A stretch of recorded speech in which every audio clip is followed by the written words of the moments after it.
este blastocisto que se llega a desarrollar y que habíamos mencionado que en ella se diferenciaban inicialmente dos tipos celulares, el tropoblasto y hacia un extremo el embrioblasto. A su vez, mencionamos que el tropoblasto se dividía en dos hojas o en dos tipos de células diferentes, que eran las más externas, el sincicio tropoblasto, y las más internas, el citotropoblasto. El sincicio tropoblasto son células muy especiales que, aparte de producir una serie de hormonas, además producen enzimas líticas de destrucción que en un inicio le permiten al blastocisto adherirse a la superficie de la mucosa del endometrio.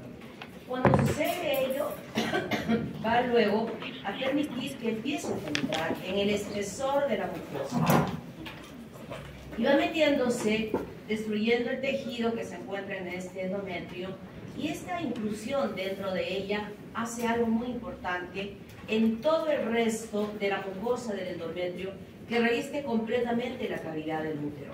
Esto está sucediendo en un pedacito microscópico del fondo del útero. Sin embargo, ya ese ingreso dentro de este espesor modifica las características de este endometrio, donde habíamos observado que las glándulas y las células tenían características especiales cuando hicimos esa comparación entre la fase proliferativa y secretora del endometrio, ¿recuerdan? Y habíamos visto que las células que revisten las glándulas en la fase secretora eran células cúbicas altas, con gran celularidad estromal, muy próximas, etc, porque encontramos como 10 diferencias. Pero apenas se está produciendo esta implantación, sucede algo muy importante dentro de este endometrio. Todo como que entró, y una respuesta general de todo el resto del endometrio va a cambiar a tener otro tipo de características celulares, histológicas, donde esas células cúbicas altas se transforman y son más gigantes, que tienen el aspecto de las teclas de un piano. Las células estromales se hinchan, están más grandes, y esta observación la hizo un patólogo peruano, el doctor Arias Estela, que es un patólogo peruano, y esta descripción está en todos los libros de patología de todo el mundo, refiriéndose justamente como las células de Arias de Estela. Y dejó de llamarse en ese momento, desde ese momento en que se está produciendo el ingreso de este blastocisto con esta diferenciación celular, ya no le llamamos endometrio, sino le vamos a llamar deciduo. Entonces, decidua es el endometrio de un útero grávido, de un útero que está, hay una niña que va a estar en silla de ruedas, ¿dónde la vamos a sentar? Ahí atrás está. A ver, ¿dónde la sentamos esta niña para que pueda hacer? Puedes venirte, sal por acá y que esté aquí adelantito, para que pueda ver las diapositivas también. ¿Cómo? No escucho nada. Ya lo tomé. Es a las 7. Son 7 y... ¿Cómo? 7:15. Pero es que tienen que programarse. Puedo tomarles mañana a las 7 de la mañana. Mañana. ¿Ya? Y puede venir a sentarse aquí en la silletita para escuchar la clase. Acá adelante. Para que pueda ver la pizarra.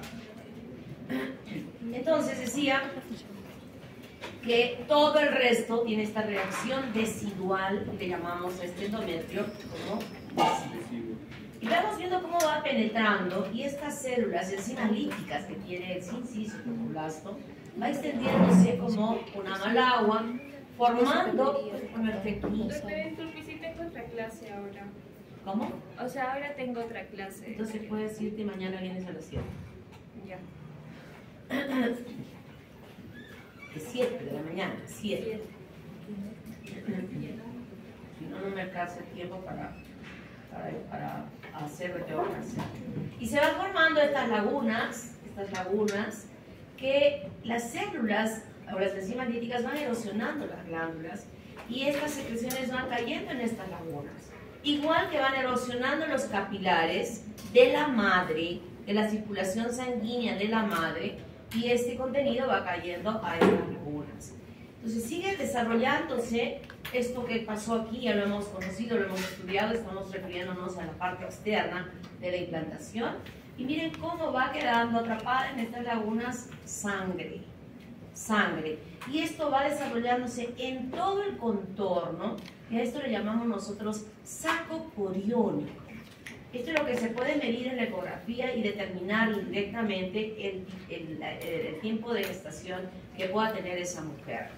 Y aquí ya podemos ir observando que las células del citotrofoblasto se van formando como unos botoncitos en el espesor de este silicio tropoblasto, y a ello le llamamos vellosidades coriónicas primarias, cuando está contenida solo por silicio y por citotropoblasto.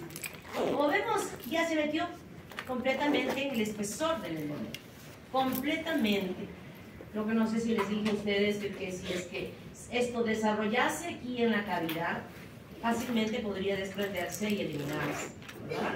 Pero como está metido aquí adentro, eso no va a suceder, la permitir que siga desarrollándose. Entonces, nosotros vamos a tener que alrededor de ese saco coriónico está, o él está rodeado de decidua. Y van a tener tres nombres diferentes. Estas son las vellosidades coriónicas, las que están pintadas de color, ¿cómo se llama este color? Turquesa, color turquesa. Y esto que va rodeando, recuerda que se había metido dentro de la mucosa del oño, ¿verdad? Que llamamos decidua. Entonces, parte de esa decidua la estoy volviendo por acá. Y esta la llamamos decidua capsular. La decidua que está al frente, esta es una cavidad de la cavidad del útero, la decidua que está al frente se llama decidua parietal. Y aquella decidua que está justamente frente al lugar donde se produjo la implantación se va a llamar decidua basal. Entonces, en un momento del desarrollo, el saco coriónico está rodeado completamente en toda su circunferencia por vellosidades coriónicas, como estamos viendo acá, y le vamos a llamar corium velloso o frondoso. Pero luego, ¿qué va a suceder? Que va a empezar a crecer. Y al crecer va a ir presionando aquella parte que estuvo rodeada de la decidua capsular. Todo esto. Va a ir presionándose. ¿Alguien está hablando mientras yo estoy hablando? Estoy escuchando ahí un ruidito. Entonces, esa presión, ¿qué va a hacer con las vellosidades que estuvieron en toda la vuelta? Las aplana. Las aplana y las convierten en una membrana. Una membrana que se va a llamar membrana coriónica, y que ustedes lo han visto cuando hemos estudiado esta semana mostré placenta, la semana pasada cuando hicimos placenta. Recuerden que les mostramos la placenta, ¿verdad? Y en ella había una bolsita, y en esa bolsita estaba el cordón umbilical. Yo lo que hice con los chicos en mi grupo era abrir la bolsita, metí el cordón dentro y les dije, miren, esta es la cavidad amniótica donde estuvo el feto antes de nacer. Y separamos una membranita finita, transparente, delgadita, la que revestía la pared interna de esta cavidad, que era el amnios, y pegado firmemente a él había una membrana con sangre más roja, un tanto irregular, no tan transparente con la amniótica, y que incluso en la superficie externa se veían como unas membranitas, ¿verdad? Esa es la membrana coriónica, que fue el resultado de aplanarse aquí, y se forma la membrana coriónica.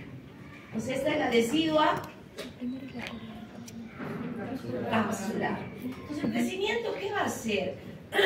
Va a hacer que desaparezca la cavidad uterina cuando la decidua capsular se adhiera a la decidua parietal. Se pegan las dos, se unen, y ahora ya como que la cavidad solamente estuviera revestida por el corium y por el amnios internamente. Pero esta parte de aquí es la que se aplana, pero aquellas vellosidades que estuvieron frente a la decidua basal se mantienen y crecen, y van creciendo, y justamente estas serán las que van a formar en el futuro la placenta. Entonces queda corium velloso y frondoso aquí, y de este lado, como vemos acá aplanadito, el corium liso o calvo, que también se llama de esa manera. ¿Hasta acá bien? ¿Sí? ¿Alguna duda? ¿Alguna pequeñita duda?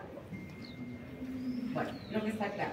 ¿Tienen alguna duda? Tienen la opción de ver su grabación y ahí lo van a poder repasar lo que no hayan podido entender y que yo ahora a veces no tengo el tiempo para poder repetir.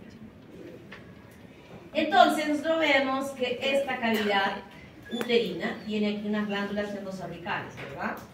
Estas glándulas endocervicales producen su secreción y taponan el cuello del útero. Y cuando les hemos explicado en las prácticas cómo se produce el parto, primero eliminaba el tapón mucoso cuando se abría el cuello. Este tapón muy importante que está bien estrechamente cerrando esta luz, porque aquí en la vagina existe normalmente... A ver, ¿tú te puedes quitar tus audífonos, por favor? Sí, quítatelos. Quítatelos. Porque asumo que no me estás escuchando. ¿Alguien me puede escuchar con los audífonos en la oreja? Mira, si no te interesa la clase, hay dos puertas para que te puedas ir, ¿eh? Yo no me voy a molestar. Pero me parece una ofensa que esté hablando y que alguien esté con los dos audífonos puestos en la oreja. ¿Qué estabas escuchando? ¿Una canción? ¿Qué? Un video de biología. O sea, está más interesante de lo que yo estoy hablando. ¿Cómo te llamas? Ese tema ya lo hice. ¿Qué? Ese tema ya lo hice, entonces está un poco más adelante. ¿Cómo que lo hiciste? ¿Por qué lo hiciste? Adelantamos. ¿Con quién lo hiciste? En mi casa. ¿Qué? En mi casa. Entonces, ¿para qué vienes si lo vas a hacer en tu casa? No entiendo. No lo sé. ¿Cómo te llamas? Robert. ¿Qué dice? Rommel, ¿qué te apellidas? Robert. ¿Robert qué? Mesa.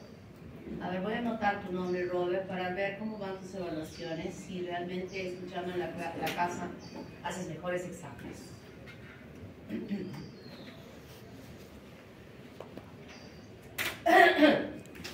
Entonces, aquí decía que hay gran cantidad de microorganismos que durante los 9 meses podrían ingresar acá y infectar el saco coriónico, infectar al bebé, infectar a la mujer, producir una endometritis o una deciduitis. Entonces, este tapón es fundamental en todo ese tiempo. Y entonces nosotros tenemos que las vellosidades coriónicas están en toda la circunferencia y aquí habíamos visto nosotros que se forma este disco bilaminar, ¿verdad?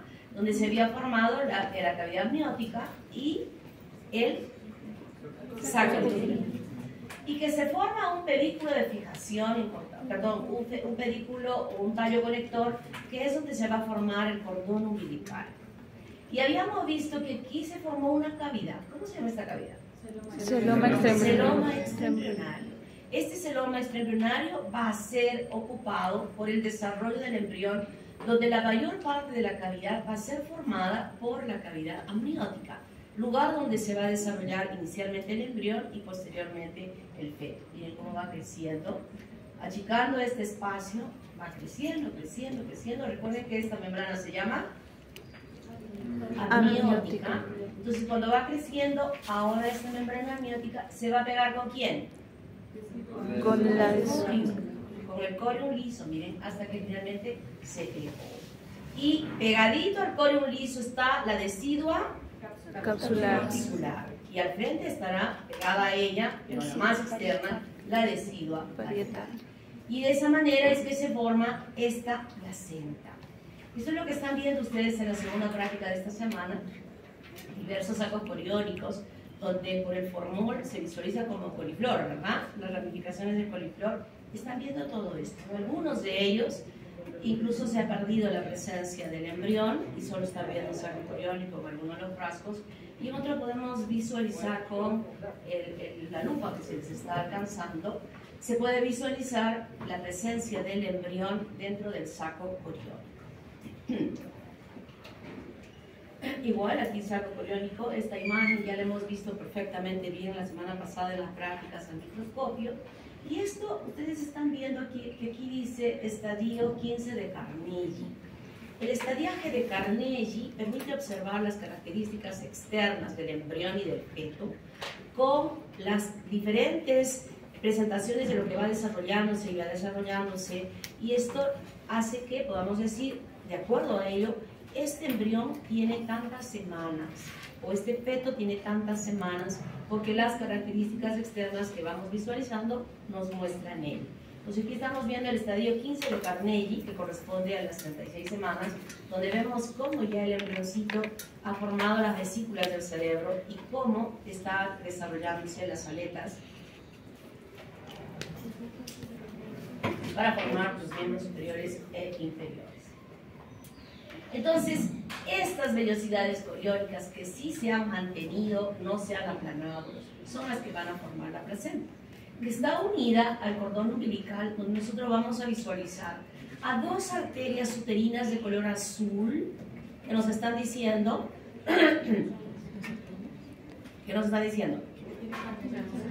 está contenido sangre no oxigenada.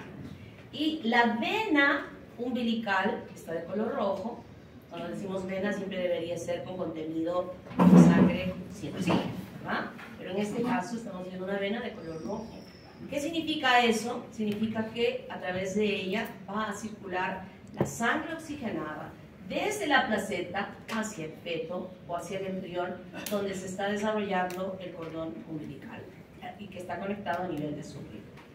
Y en el espesor de estas vellosidades, como vemos, estos vasos empiezan a ramificar para que en las partes distales se forme una microcirculación. Y estos vasos van a estar rodeados en toda su extensión por estas dos capitas que habíamos visto, el citotrofoblasto y más externamente el citocromoblasto. Entonces, para que entiendan bien esta circulación, que es absolutamente diferente a la que nosotros conocemos y que han estudiado ustedes en histología y en anatomía, donde había un gran vaso importante que era la aorta y que ésta se ramificaba en arterias de gran calibre, mediano calibre, pequeño calibre, arteriolas, metaarteriolas y llegaban a capilares. Y de ahí, pasando a los capilares, venían las vénulas, las venas pequeñas, medianas, grandes, etcétera, hasta formar las venas cavas que iban a llegar a la aurícula derecha, ¿verdad? Entonces esa es la circulación que normalmente existe en nuestro organismo, pero esta es una circulación absolutamente diferente, no es la misma. Entonces vamos a hacer una similitud de que yo tengo un pocillo así grande, estos que usamos para hacer ceviche para 40 personas, enorme. Le vamos a abrir un orificio en la base del pocillo y a través de él vamos a introducir un arbolito de bonsái de pino. De pino porque el pino no tiene hojas y sus extensiones finales parecen los deditos de E.T., ¿verdad? ¿Han visto esa película E.T.? Entonces es como un dedito, entonces termina allí y metemos el arbolito poco a poco, rama por rama, tratando de meter por ese huequito este arbolito hasta que nos quedamos, y hemos metido, y nos quedamos con el tronco del arbolito, que lo vamos a encajar perfectamente bien en ese orificio central que habíamos hecho. Luego que hemos metido el arbolito, lo extendemos en sus ramitas para que esté todo extendido en este espacio del pocillo. Luego vamos a usar una tapa, le vamos a tapar el pocillo, donde le vamos a abrir múltiples orificios como una espumadera, huequitos. ¿Saben lo que es la espumadera, verdad? Es un instrumento que tenemos en la cocina que tiene huequitos cuando queremos sacar algo y quede el caldo y nos quedamos con ello. Igualito, huequitos. Y a la mitad de estos huequitos vamos a conectar unas cañitas rojas y la otra mitad unas cañitas azules. Cuando digo cañitas, esta es la tapa y yo tengo mi orificio ahí, ¿verdad? La cañita simplemente la voy a encajar acá. En el borde, en cada huequito la encajo ahí, nada más. Y cada una de estas cañitas, no sé cómo, pero voy a hacer que se unan todas ellas a una sola manguera roja y las azules a una sola manguera azul. Abro mi llave de la manguera roja para que salga mi líquido rojo, que va a ser la sangre, y que va a empezar a caer, a llenar este pocillo. Empieza a caer como una ducha, exactamente como una ducha, llenando todo el pocillo. Y ahora, como ya se llenó el pocillo, tiene que salir, porque la ducha sigue llenándose. Eso va a empujar para que las cañitas azules empiece a salir hacia la manguera azul. ¿Qué ha pasado aquí? Aquí lo que ha sucedido es que esta sangre que está entrando por una duchita, por estas cañitas rojas, están entrando por aquí. rojito, bueno, aquí solo tengo esta imagen, este rojito. ¿De dónde viene esta canita rojita, esa manguera? De una arteria espiralada y esta a su vez de la arteria uterina. Sangre de la madre que ingresa a llenar mi pocillo. Voy a quitar todo esto. Vamos a hacer de cuenta que tenemos solo esto. Aquí está el pocillo. Por la base, aquí está mi arbolito. Y aquí están los huequitos que yo había dicho de la espumadera, donde van a ver algunos rojos y otros van a ser azules. Y por estos rojos ingresa esta sangre que baña toda la superficie de las vellosidades coriónicas, que son las ramitas de mi arbolito de bonsai. ¿Cuál es el tipo celular que reviste la parte más externa de mi arbolito? Sincicio trofoblasma. O sea, es el sincicio que está siendo bañado por esta sangre. Es el sincicio. Baña, entra a la presión con la que entra la sangre aquí, es de 70 milímetros de mercurio. La parte opuesta, en 10 milímetros de mercurio, y esta presión empuja que salga por las cañitas azules a una presión de 4 milímetros de mercurio. Entonces, este proceso es tan importante porque nos hace entender, estamos entendiendo, que la sangre de la madre que está entrando por acá y aquí dentro de estas vellosidades están formando una circulación, miren cómo se ramifica, hasta que forma una circulación, una microcirculación. Pero dependiente de quién, de la madre del niño. De la madre. Del niño.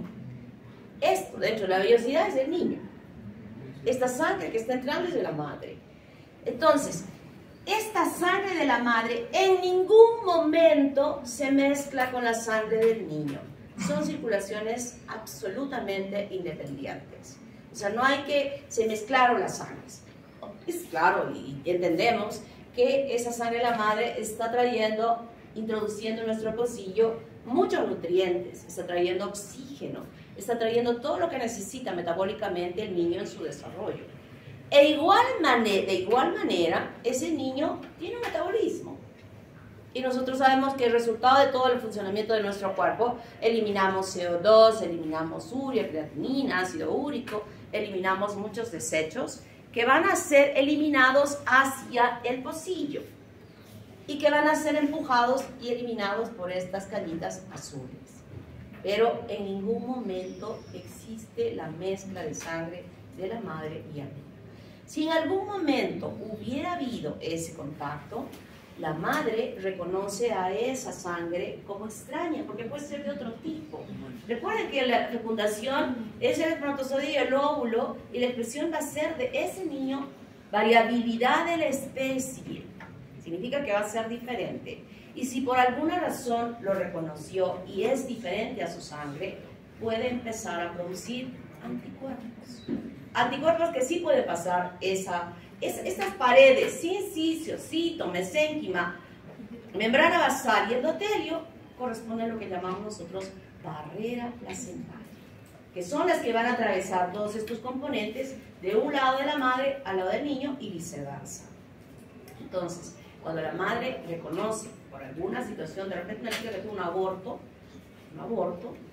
y le hicieron un curetaje, y en ningún momento supo que esa persona pudo haber tenido o su pareja, o sí fue su pareja después, pero no sabían qué tipo de sangre tenía, y tienen un hijo después, se van a producir, o ya se produjeron anticuerpos, ya el sistema inmune está informado de algo extraño, y cuando lo encuentra, porque los anticuerpos IgG sí pueden pasar esta barrera placentaria, empieza a destruir a esos glóbulos rojos, una enfermedad que se llama eritroplastosis fetal, y puede matar a ese feto, la madre, con la producción de sus anticuerpos. Entonces esta barrera placentaria garantiza de que el feto esté protegido de injurias que pueda haber, pero lamentablemente no es una barrera absoluta. Entonces, ya hemos entendido hasta acá, ¿verdad? Y en cada copa del arbolito, de mi arbolito de bonsai, va a suceder algo importante. Sincicio, acá, ¿no? Por fuera, acá cito. Pero en unos puntos el cito rompe al sincicio y se pasa para acá. y se va a ir extendiendo en toda la superficie de la placenta, en toda la superficie, que se va a llamar coraza citotrofoblástica. Coraza citotrofoblástica. Ahí sí, ya la decidua basal en ese momento no va a estar en contacto con el sincicio trofoblástico. ¿Quién va a estar en contacto con la decidua basal? El citotrofoblástico. La coraza citotrofoblástica, en toda su extensión, en toda. Y le vamos a llamar coraza citotrofoblástica y de este lado le llamamos placa curiónica, esta que está en la cara fetal. ¿Se acuerdan de la cara fetal, de la cara materna? Y en la cara materna también vimos unas estructuras medio redondas en la superficie. ¿Cómo se llamaban? Cotiledones. Y esos cotiledones es el resultado de que la decidua basal se ha metido en el espesor del pocillo, que se llaman tabiques placentarios, como para fijar, como para agarrar la placenta y no se vaya a desprender con facilidad. Y este paso del citotrofoblasto a través del sincicio hacia afuera se llama vellosidad de anclaje. Entonces, ustedes han visto los cotiledones, ¿verdad? Debajo, o sea, casi al centro de cada cotiledón, hay vellosidades de anclaje. Vellosidades de anclaje que van a servir también para fijar y extender las vellosidades en el espacio y que permitan que todas las superficies estén bañadas por la sangre de la madre. ¿Entendieron? ¿Alguna pregunta? Muy bien. Lo mismo, canitas rojas, canitas azules. Aquí sí se puede ver la microcirculación, ¿verdad? Que está dentro de las vellosidades coriónicas. Miren cómo entra y luego las presiones van a botar la sangre hacia afuera. Y las vellosidades coriónicas pueden ser de tres. Una que ya había mostrado al inicio, que es la primaria, donde está formada por cito y sincicio. Vellosidad secundaria, mesénquima, cito y sincicio. Y vellosidad terciaria, sincicio, cito, mesénquima, y ya está habiendo la presencia de vasos sanguíneos en el espesor de terciario. En un momento de desarrollo, esta vellosidad terciaria está todavía hasta más o menos entre el segundo y tercer mes de desarrollo. Ya allí ya no van a ver ni primarias ni secundarias, todas van a ser terciarias. Pero estas terciarias se van modificando a lo largo del desarrollo del feto, y ustedes tienen en su lámina 17, que ya la han visto, vellosidades terciarias de una placenta a término. ¿Y qué significa eso? Cuando decimos a término significa que ese feto está en las 38 semanas, 39, 40 semanas de desarrollo y que necesita mayor oxigenación, mayor nutrición, que el metabolismo sea más rápido. Y en ese momento esa vellosidad terciaria ya no tiene estas 5 capas, sino se reducen a 3, donde los capilares se aproximan al sincicio trofoblasto y lo que vamos a tener es sincicio, membrana basal y endotelio del capilar. Ya no hay cito. En esa lámina, cuando le pongamos en el examen, cuidadito que pongan cito a lo que estemos señalando, no existe cito, solo hay sincicio en esa placenta término que ustedes han observado en su lámina en la raya. Entonces, esa es la placenta con la microcirculación ramificada desde las arterias y la vena umbilical, y que en las partes más distales de los deditos de Iti encontramos nosotros esta microcirculación, que es el lugar donde se va a producir todos estos intercambios. Este vaso grande, que ustedes lo han visto macroscópicamente en la cara fetal de la placenta, se ramifica. Va a haber arterias gruesas, grandes, de mediano, de pequeño, etcétera, etcétera, como que ya las conocen, hasta que finalmente en la parte más distal esté la microcirculación. Eso es lo que han visto ustedes en muchas de las vellosidades en la lámina. Recuerden, botoncitos chiquititos, unas islitas y dentro capilares, pero también en algunas más grandes se encontraban arterias, o sea, de paredes gruesas, ¿verdad? Esas han sido, al ser cortadas, han estado mostrándonos esta parte de aquí, donde hay los vasos mucho más grandes. Entonces, las funciones de la placenta son las funciones que tenemos nosotros en nuestro cuerpo. Respiratorio. Se comporta como un pulmón, intercambio de CO2 y oxígeno. nutritiva. A través de ella vamos a recibir todo lo que la mamá come. El bebé va a recibir todo lo que la mamá come, todos los nutrientes va a ir pasando hacia la madre, perdón, hacia el niño, para que éste se nutra desde ácidos grasos, desde glucosa, aminoácidos, ¿no?, que él necesita para formar sus células. Recuerden que está multiplicándose activamente.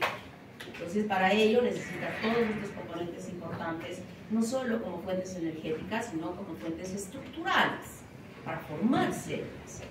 Excretoria, riñón, ¿verdad? Todo lo que botamos del riñón y también todo lo que se llega a botar a través del tubo digestivo, que se puede eliminar a través de él, a pesar de que no hay una digestión propia en él. Sin embargo, hay algunas sustancias que ya empiezan a funcionar, algunos órganos, y son eliminados. Entonces, ¿cómo son estas formas de pasar en la función excretora? Difusión simple, transporte pasivo, oxígeno en CO2 solamente con mayor concentración o menor concentración. Agua, sales, ácidos grasos, aminoácidos no esenciales, urea, creatinina, ácido úrico. Por difusión facilitada, moléculas de proteínas que transportan a través de las membranas, como por ejemplo la glucosa. Transporte activo, aquí se necesita de energía. Aminoácidos esenciales, hierro, yodo. Por pinocitosis, ¿se acuerdan cómo se fagocita? Igualito se desenvuelve y se introduce anticuerpos, pero no todos los anticuerpos. IgG, IgA, IgM no, porque IgM tiene un gran peso molecular que no puede pasar esta barrera placentaria. Y si nosotros en un recién nacido encontramos IgM, hacemos algún estudio, encontramos IgM, va a ser que el propio embrión o el propio feto lo produjo ya dentro de su organismo, porque no llegó a pasar, no puede pasar. Grasas neutras, protectora. Aquí falla muchísimo a veces la placenta, no cumple absolutamente ese rol de protección absoluta, lamentablemente. Hemos visto incluso que ya hay células que se forman que son las células de Hubauer, ¿verdad?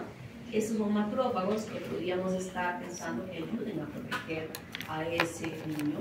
Esta placenta puede permitir el pasaje de algunos microorganismos, de algunas sustancias que son nocivas para el feto y alterar su desarrollo. Metabólica, almacena en esa placenta glucógeno y que el niño lo va a usar cuando necesite, porque no siempre está la mamá comiendo, ¿no? Entonces tiene una reserva que puede utilizar ese niño para poder usar en su metabolismo.